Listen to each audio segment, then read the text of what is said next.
भी पेश ना जाए। फिर कभी आया तो फिर सही काफ़ी टाइम हो गया, कभी भी पेश ना जाए। फिर कहते हैं छोड़ो इन शियों को, इन्होंने ख़ुद हुसैन को शहीद किया, बाद में गुनाह बख्शवाने के लिए मातम करते हैं। ये बात कहनी आसान है, इसको मेरे सामने बैठ के साबित करना नामुमकिन है कि शियों ने हुसैन को शहीद किया।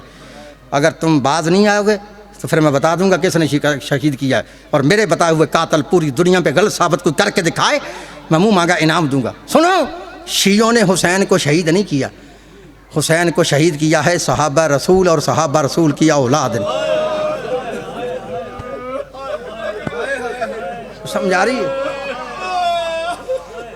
मैं जुमला कह गया, दावा मैंने किया, वह दावा बेकार होता जिसकी दलील ना हो। जितने सैयद बैठे हो मैं उनसे माफ़ी मांग के जुमला कहता हूँ। लिखो, मेरे मौला हुसैन का पहला कातिल है इब्ने अशस, मोहम्मद बिन अशस इब्ने अशस। पता ये कौन है? ये मुसलमानों के बादशाह अव्वल का सका बन जा। समझाइए इसने क्या किया है? अशस बिन सिगायत खुदी का बेटा है, मुसलमानों के बादशाह अव्वल का सका बन जाए। शाह साहब, मैं दबा माफ़ी मांग के तुमसे ये बात कर रहा हूँ कि ये वो मलाऊन है जिसने करबला के मैदान में मेरे मौला हुसैन बादशाह को दाढ़ी मुबारक से पकड़ कर पहला तमाचा मारा था। अजरुकुम लल्लाह, अजरुकुम लल्लाह, अजरुकुम लल्लाह। ये पहला कातिल है, ये पहला कातिल है। दूसरा कातिल है सन्नान बिन अनस, अनस बिन नखी सहाबी रसूल है, उसका बेटा है सन्नान। ये वो मलाऊन है जिसने करबला के मैदान में मौला हुसैन को नेज़ा मारा। तीसरा कातिल है उमर बिन साद, साद बिन अबी वक़ास सहाबी रसूल है, उनका बेटा है ये वो मलाऊन है जिसने करबला के मैदान में मौला हुसैन को सबसे पहला तीर मारा था, और तीर मारकर बड़े फख्र से झूम झूम कर मैदान में कहता था तुम सब गवाह रहना, मैं वो हूँ जिसने हुसैन को पहला तीर मारा है। ये तीसरा कातिल है। चौथा कातिल है हसीन बिन नमीर। मैं तो नाम ले गया, आपने सुन लिया, पता करो इस बेईमान ने नुकसान क्या किया है। हसीन बिन नमीर वो मलाऊन है जिसने करबला के मैदान में मेरे मौला हुसैन के उस बेटे जिसका लक़ब था हम शक्ल पैगंबर, जिसका लक़ब था शबी रसूल, शहज़ादा अली अकबर को करबला के अंदर बर्छी मारी थी। पांचवा कातिल है यजीद इब्ने मुआविया, तुम्हारे अकीदे में वो भी सहाबी रसूल का बेटा है। अब तुम्हें शर्म नहीं आती? फिर कहते हो हुसैन को शियों ने शहीद किया। हुसैन को शियों ने शहीद नहीं किया, हुसैन को शहीद किया सहाबा रसूल की औलाद ने।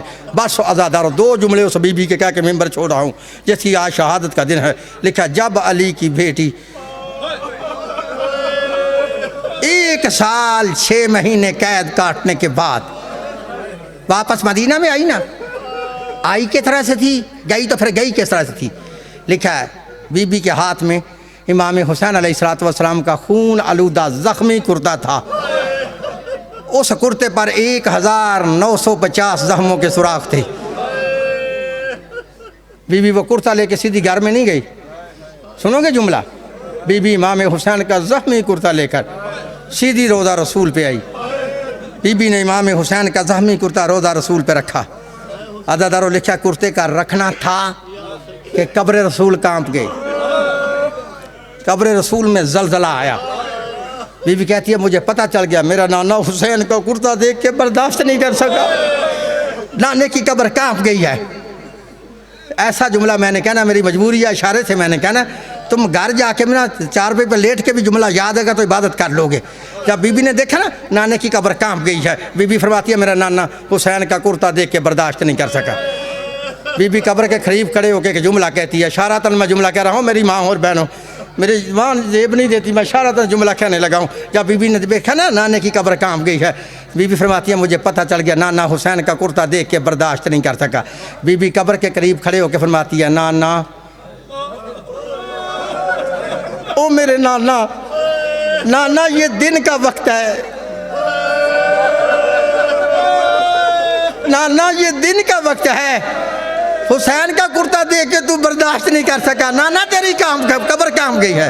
अफसोस नाना ये दिन का वक्त है, मैं ज़ैनब रात को आऊंगी फिर तुझे दिखाऊंगी, नाना देख तेरी उम्मत ने क्या अजर रसालत दी है। अजरुकुम मिनल्लाह। अदादारो रोज़ा रसूल से होकर बीबी वापस अपने घर में आई ना, बीबी बाहर के दरवाजे के करीब इस तरह बैठ गई। लिखा बीबी के शौहर जनाब अब्दुल्ला जब बाहर से घर वापस आए, मक्तल की किताबों में लिखा बीबी को पहचान नहीं सके, सीधे घर के अंदर चले गए। अपनी बेटी से एक जुमला कहा जनाब अब्दुल्ला ने, फिर सजदों से माफ़ी मांग के जुमला कहते हो। अपनी बेटी से कहते हैं, मेरी बेटी, मैंने तुझे कई बार कहा है कि हमारे दरवाजे पर जब भी कोई मांगने वाली बीबी आए उसे ज़्यादा देर दरवाजे पे न बैठाया करो। ओ मेरी बेटी, ये कौन मांगने वाली बीबी है जो हमारे दरवाजे पे बैठी है? जनाब अब्दुल्ला की बेटी फरमाती है, बाबा जान चलो उसके पास चलते हैं और उससे पूछते हैं उसका नाम क्या है और पूछते हैं उसे क्या चाहिए। बस आदादारो आ गया कि जनाब अब्दुल्ला पीछे पीछे इनकी बेटी दरवाजे के करीब आए। फरमाते हैं, बेटी ज़रा रुक जाओ, पहले मैं दरवाज़ा खोल के बाहर देख लूँ कोई गैर आदमी तो नहीं है। जनाब अब्दुल्ला ने दरवाज़ा खोला, जब कोई बंदा नज़र न आया बेटी से कहते हैं, बेटी करीब आओ। जनाब अब्दुल्ला की बेटी करीब आई, फिर सजदों से माफ़ी मांग के जुमला कहता हूँ, अब माफ़ कर देना मुझे, इससे ज़्यादा मैं मसाइब नहीं पढ़ सकता। जनाब अब्दुल्ला बेटी से फरमाते, बेटी करीब आओ। जनाब अब्दुल्ला की बेटी करीब आई, फरमाते हैं, बेटी पूछ इस मांगने वाली बीबी से इसे क्या चाहिए। बस वज़ादार मर जाने का मकाम है ना। जब बेटी ने माँ से कहा, ओ साइला, ओ मांगने वाली बीबी बता तुझे क्या चाहिए, जनाब ज़ैनब अपनी पेशानी से बाल हटा के फरमाती है, ओ मेरी बेटी पहचान, मैं कोई मांगने वाली नहीं, मैं तेरी माँ ज़ैनब हूँ। हज़रत माँ ज़ैनब का नाम आना था। दोनों बेटियां भागकर माँ के करीब आती हैं, फरमाती है, अम्मा तू तो आ गई है, हमारे भाई का है। बीबी फरमाती है, वो करबला में मारे गए। बीबी ने जल्दी से दोनों बेटों के दोनों कुर्ते निकाले, एक कुर्ता एक बहन के हाथ में रखा, दूसरा कुर्ता दूसरी बहन के हाथ में रखा। अल्लाह लानतुल्लाहि अलल कौमिज़ ज़ालिमीन तसअलुल लज़ीना मुनकलबी यनकलिबून।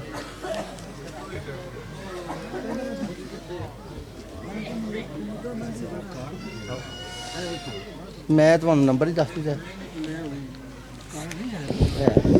शायर अहले बैत जनाब ज़हीरुल हसन ज़हीर साहब और ना तो फ़ौरन बाद ज़ाकिर आले मोहम्मद कारिउल कसाइद जनाब बैरुल मसाइब मुजाहिद हुसैन भुट्टा साहब अवलाइया और ना तो फ़ौरन बाद नफीस ज़ाकिरीन शहबाज पाकिस्तान मलक मुंतज़र महदी साहब शबीह ज़ुलजनादी बरामदी करवाएंगे।